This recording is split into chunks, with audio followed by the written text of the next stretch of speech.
ছোট্ট সোনামণিরা, তোমরাও যদি ফাতেমা ওমরের সাথে ইসলাম শিখতে চাও তাহলে এক্ষুনি আমাদের চ্যানেলটি সাবস্ক্রাইব করে দাও। বিকেলবেলা খেলার মাঠে হইচই চলছে। হঠাৎ ওমর মসজিদে ভেসে আসা আজানের শব্দ শুনে নামাজ পড়ার জন্য রওনা করলো। কি ব্যাপার ওমর ভাইয়া, তুমি নামাজ পড়তে যাচ্ছ নাকি? হ্যাঁ মিলি, নামাজ না পড়লে তো আল্লাহ খুশি হবেন না। আর আমরা তো জানি আল্লাহ দয়ালু হলেও তার নিয়ম আমাদের মানতেই হবে। আরে ধুর ভাইয়া, আল্লাহ তো অনেক দয়ালু। আমরা যদি খেলা করি, মজা করি, তাতেও জান্নাত পাবো, তাই না বলো? একদম ঠিক কথা। খেলাধুলাই তো মজা, আর জান্নাতের রেলগাড়ি তো আমাদের ছোটদের জন্য তৈরি আছে। নামাজ পড়ার দরকার কি? তোমরা ভুল করছো, জান্নাত চাইলেই পাওয়া যায় না। ধুর বাবা, এত কষ্ট করলে তো দুনিয়ার মজাই পাওয়া যাবে না। আচ্ছা, তার চেয়ে চলো সবাই আজকে পার্কে যাই। পার্কে না একটা নতুন রেলগাড়ি এসেছে, আমরা সবাই মিলে সেখানে ঘুরবো। তাই নাকি? এই চলো সবাই। এরপর মিলি মাহাদি দৌড়ে চলে যায়। ওমর ও ফাতেমা সেখানে একাই দাঁড়িয়ে থাকে। হ্যাঁ, এরা কখনোই বুঝবে না যে জান্নাত খেলাধুলোয় পাওয়া যায় না। চলো ফাতেমা। হ্যাঁ, আমরা দোয়া করি একদিন আল্লাহ ওদের হেদায়েত দিন।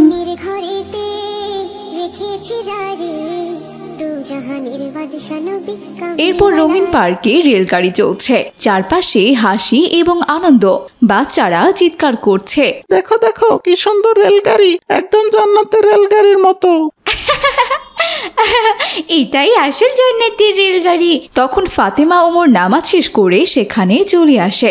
না, আসল জান্নাতের রেলগাড়ি এটা না। জান্নাতের রেলগাড়ি চাইলে আগে নামাজ পড়তে হবে, ভালো কাজ করতে হবে। এটা শুধু একটা খেলনা রেলগাড়ি। আরে ভাই ওমর, তুমি তো দেখছি দিন দিন হুজুর হয়ে যাচ্ছ। আমাদের বয়সে এত কিছু ভাবতে হয় না। হায় হায়, কি বলো? আল্লাহ ছোট বয়সের আমল খুব ভালোবাসেন। যারা ছোট বয়সে ভালো কাজ শুরু করে তাদের জন্য এটা বড় নেয়ামত। আচ্ছা, তোমার সাথে পারা যাবে না ওমর ভাইয়া, তোমরা নামাজ পড়ো আর আমরা খেলাধুলা করি। জান্নাত তো সবার জন্যই আছে, বুঝেছো? এরপর সবাই রেলগাড়িতে উঠে আনন্দ করে। তারপর ওমর ও ফাতেমা চলে যায় মাগরিবের নামাজ পড়তে। আল্লাহু আকবার, আল্লাহু আকবার।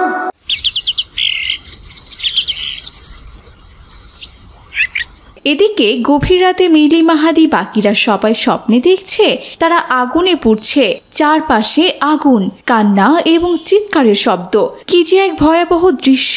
হায় আল্লাহ, আমি যে আগুনে পুড়ছি, আমাকে কেউ বাঁচাও, বাঁচাও আমাকে। বাবা মা, কোথায় তোমরা? আর দূরে দেখা যায় বিশাল জান্নাতি বাগান, ঝর্ণা, ফল আর ঝলমলে রেলগাড়ি। ওমর ও ফাতেমা সেখানে হাসি ফোটানো মুখে খেলা করছে। ওমর, ফাতেমা, আমাদেরও নাও তোমাদের সাথে। এই আগুন যে আর সহ্য হচ্ছে না। আমরা দুনিয়ায় নামাজ পড়েছি, আল্লাহর কথা মানার চেষ্টা করেছি, তাই আল্লাহ আমাদের জান্নাত দিয়েছেন।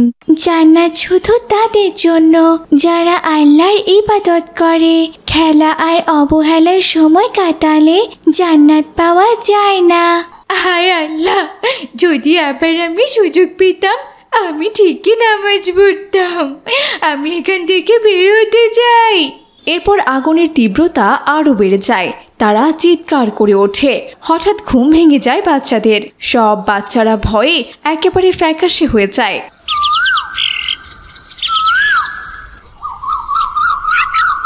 পরদিন মহল্লার মাঠে সবাই একত্রিত হলে তাদের সবার স্বপ্নের কথা বলতে শুরু করে। হ্যাঁ, আমিও তো এই স্বপ্নই দেখেছি। হ্যাঁ, আমিও আগুনে পুড়েছিলাম। ওমর আর ফাতেমা জান্নাতের রেলগাড়িতে ছিল, জানো। আমরা সত্যি বড় ভুল করেছি। দূরে হুজুর আসছেন। বাচ্চারা দৌড়ে গিয়ে তাকে ঘিরে ধরে। আসসালামু আলাইকুম হুজুর। আচ্ছা হুজুর, জান্নাতে কি সত্যি কোনো রেলগাড়ি আছে? ওয়ালাইকুম আসসালাম বাচ্চারা। জান্নাত এত সুন্দর যে তোমরা কল্পনাও করতে পারবে না। এখানে শুধু রেলগাড়ি নয়, খেলনা, ক্যান্ডি, যা চাইবে আল্লাহ দেবেন। তাহলে কি চাইলেই পাওয়া যাবে? না বাচ্চারা, আল্লাহ শুধু তাদের দিবেন যারা শুধুমাত্র আল্লাহ তাআলার ইবাদত করবেন, নামাজ পড়ে কোরআন শিখে মিথ্যা ছেড়ে দেয় এবং ভালো কাজ করে। তাহলে যারা শুধু খেলে সময় নষ্ট করছে তাদের কি কোনো আশা নেই? হ্যাঁ, আশা আছে। যদি তারা এখন থেকে নামাজ পড়ে, খারাপ কাজ ছেড়ে দেয় আর তওবা করে, আল্লাহ তাদেরও ক্ষমা করবেন। হুজুরের কথা শুনে সব বাচ্চাদের চোখে নতুন আলো জ্বলে ওঠে। আমরা আগুনের শাস্তি চাই না, আমরা জান্নাত চাই। খেলাধুলা থাকবেও, কিন্তু নামাজ হবে সবার আগে। আলহামদুলিল্লাহ, একটু দেরিতে হলেও তোমরা বুঝতে পেরেছো, দেখে আমি অনেক খুশি। ইনশাআল্লাহ। তোমরাই এখন জান্নাতের আসল যাত্রী। এরপর মসজিদ থেকে আজানের সুর ভেসে আসে। সব বাচ্চারা সঙ্গে সঙ্গে নামাজ পড়তে চলে যায়। তো ছোট্ট বন্ধুরা, এই গল্পের মূল শিক্ষা হলো জান্নাত পাওয়া সহজ কোনো খেলার মতো বিষয় নয়, বরং আল্লাহর ইবাদত, নামাজ, কোরআন শেখা এবং ভালো কাজের মাধ্যমে অর্জন করতে হয়। খেলাধুলা জীবনের অংশ হলেও নামাজও আল্লাহ তাআলার বিধানকে অবহেলা করলে তা ভয়াবহ পরিণতির দিকে নিয়ে যেতে পারে। মিলি, মাহাদি ও তাদের বন্ধুদের স্বপ্নই তাদের চোখ খুলে দিয়েছে। আসল জান্নাত শুধু সেই শিশুদের জন্য যারা ছোট বয়স থেকেই আল্লাহকে মনে রাখে এবং সৎ কাজ করে। শেষমেশ হুজুরের উপদেশে তারা বুঝতে পারে যে দুনিয়ার আনন্দের চেয়ে আখিরাতের সুখ অনেক বড়। তাই তারা সবাই নামাজ পড়ার প্রতিজ্ঞা করে এবং আল্লাহর সন্তুষ্টির পথে হাঁটতে শুরু করে। এই উপলব্ধি তাদের প্রকৃত জান্নাতের রেলগাড়ির যাত্রী বানিয়ে দেয়।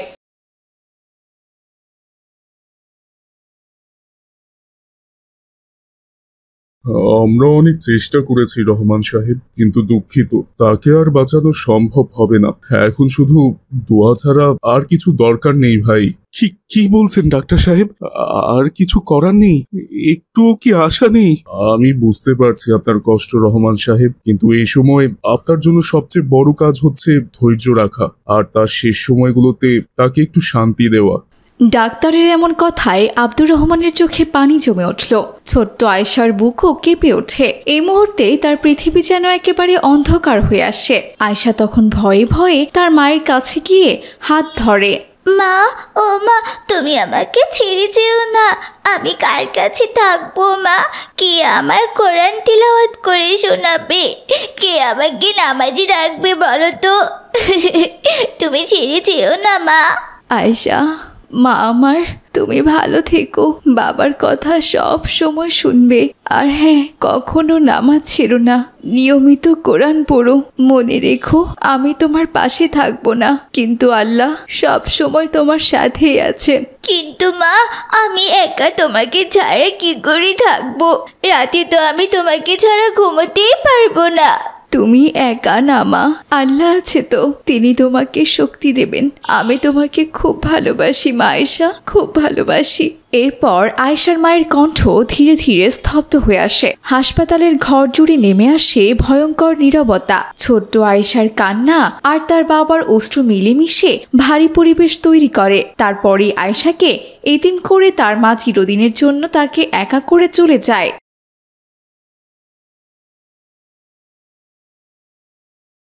সবাই শান্ত, কিন্তু আয়েশার কান্না যেন থামছেই না। আল্লাহ, আমার মাকে তুমি জান্নাত দিও। আমি কখনোই নামাজ ছাড়বো না। শুধু তুমি আমার মাকে একটু শান্তি দিও। মা, ধৈর্য ধরো। তোমার মা চলে গেছে আল্লাহর কাছে, কিন্তু তোমার দোয়া তার জন্য সব থেকে বড় উপহার। আমি প্রতিদিন তার জন্য দোয়া করব খালা। আল্লাহ যেন আমার মাকে ক্ষমা করে দেন। আজ পৃথিবীর সবচেয়ে বড় দুঃখ নিয়ে 10 বছরের একটি মেয়ে বাড়ি ফিরছে।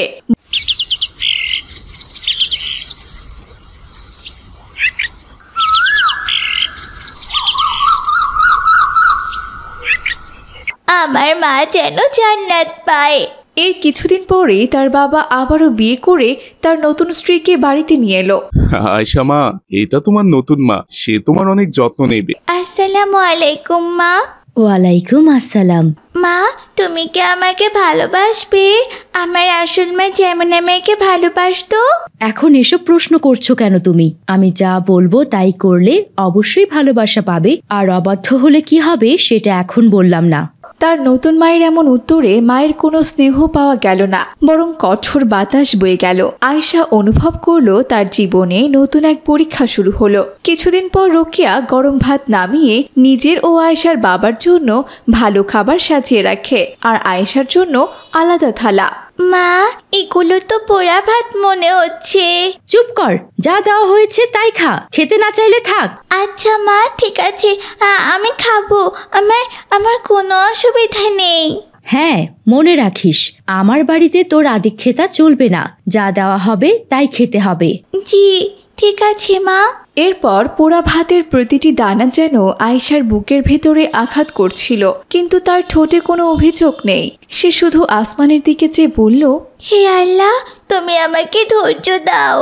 এভাবেই বেশ কিছুদিন কেটে যায়। একদিন আয়েশার শিক্ষক ঘোষণা করলো যে আয়েশা ক্লাসে প্রথম হয়েছে। সবাই হাততালি দিচ্ছে। আয়েশা উচ্ছ্বসিত হয়ে বাড়ি ফিরে।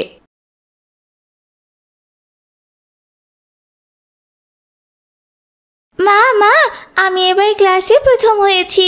স্যার আমাকে পুরস্কার দিয়েছেন জানো। তুমি খুশি তো মা? তুই তো সব সময় বই নিয়ে বসে থাকিস, কাজ নাই, নামাজের অজুহাত আর স্কুলের অজুহাত। গিয়ে ঘর মোছ। এইসব পড়ালেখা দিয়ে পেট চলবে নাকি? কিন্তু মা, স্যার বলেছেন আমি খুব মেধাবী, আমি একদিন বড় কিছু করতে পারবো। বড় কিছু? হ্যাঁ, মেয়ে মানুষের আবার বড় হওয়া কি? তুই আমার কথা মতো চল, না হলে দেখবি তোর পড়ালেখা বন্ধ হবে। যা, তাড়াতাড়ি ঘর মোছ। আচ্ছা মা। পুরস্কারের আনন্দ মুহূর্তেই ভেঙে গেল ছোট্ট আয়েশার। তবু সে চুপ করে ঝাড়ু হাতে নিল।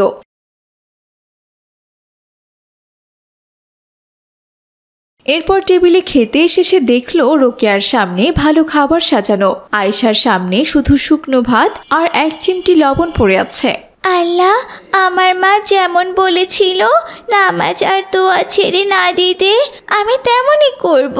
তুমি আমার মাকে শুধু জান্নাত দাও আর আমার সৎ মাকে হেদায়েত দাও। কি ফিস ফিস করছিস? নামাজ করেই সারাদিন ফাঁকি মারিস, এখন আবার লম্বা দোয়া কিসের? হ্যাঁ মা, আমি শুধু আল্লাহর কাছে দোয়া করছিলাম। শুনে রাখ, তুই আল্লাহকে ডাকলে কাজ থেকে বাঁচতে পারবি না। আগে কাজ মন দিয়ে কর, তারপরে সব ধ্যান ধারণা করিস। আচ্ছা মা। এরপর শুকনো ভাতের সাথে তার অশ্রু মিশে গেল। দুনিয়ার কষ্টেও তার দোয়ায় ছিল না কোনো অভিশাপ, শুধু ছিল হেদায়েত চাওয়া।